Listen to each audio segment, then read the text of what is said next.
Muungano MUNI. Nimepewa dhamana kwa ufupi kuongoza kikundi. Kikundi chetu kimekuja kama nimesema kama baraka, kwa sababu tumekaa vijana, tuko mtaani, mwisho siku tukapata fursa, tukasikia fursa ambazo zinatolewa hapa. Fursa kubwa zaidi zilikuwa za mafunzo. Nakumbuka ilikuwa kama mwaka juzi ndio ilitokea kwa ya kwanza ile mafunzo, tukapata taarifa kwa baadhi ya watu mtaani ambao kuna mafunzo yanafanyika. Tukamshukuru Mungu kwa yale mafunzo, tukajua kwamba tunaingia kwa wingi, tukafuatilia yale mafunzo na nini anahitaji, kwa sababu sio yeye kati ya wale watu wanahitaji ambao wanahitaji kila ambacho kinawafundisha. Nashukuru Mungu kupitia kampuni ya IMTA walikuja wakadhamini yule mafunzo, kaenda vizuri, sisi tukiwa kama wanafunzi kwa kipindi hicho. Tunamshukuru Mungu, tulipambana kadri tulivyoweza ili mradi, kwa sababu kubwa zaidi tulikuwa na malengo. Na yale malengo tunaona kama yalitufikisha sehemu ambayo tulipahitaji. Tulijifunza kwa moyo mmoja, kwa dhati kabisa, kwa kuamini tunachojifunza.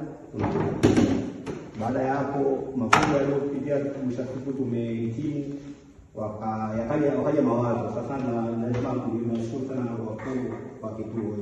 Wakaja mawazo wakatuambia, bwana, wenye hiki mlichojifunza mkumbuke kuna fursa mbele. Endapo kama mtakuwa mna akili timamu wa kuamini kile mlichojifunza. Tukasikiliza, wakatupa njia ni namna gani tunaweza tukapata mikopo ya kutukua Mungu ili tuishi kwenye ndoto zetu kulingana na kile ambacho tumejifunza. Nashukuru Mungu akatupa njia zote mpaka tukaomba mkopo ule wa 10,000. Mungu akatusaidia, ukatufanikisha, tumepata. Mwisho siku tukaanza process zote ambazo tunaziona. Tumejenga jengo kwenye hiyo hela ambayo unaisikia ni wow, kweli jengo umejenga wenyewe? Tumejenga wenyewe. Tumeanza mwanzo mpaka tunapoona tumenunua vifaa kupitia hiyo hela.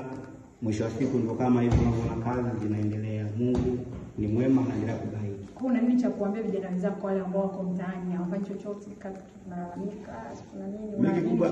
Kikubwa zaidi naweza nikawaambia kitu kimoja. Ukifocus kile ambacho unaamini, maendeleo au mafanikio unayaona, kwa sababu tunaishi, mimi mwenyewe ni kati ya vijana ambao nilikuwa tu mtaani, maana niko kwenye table, yaani si changamki fursa, na nikiamini kusiku, yaani nilikuwa kati ya wale watu ambao walikuwa wanaitukana serikali muda wote.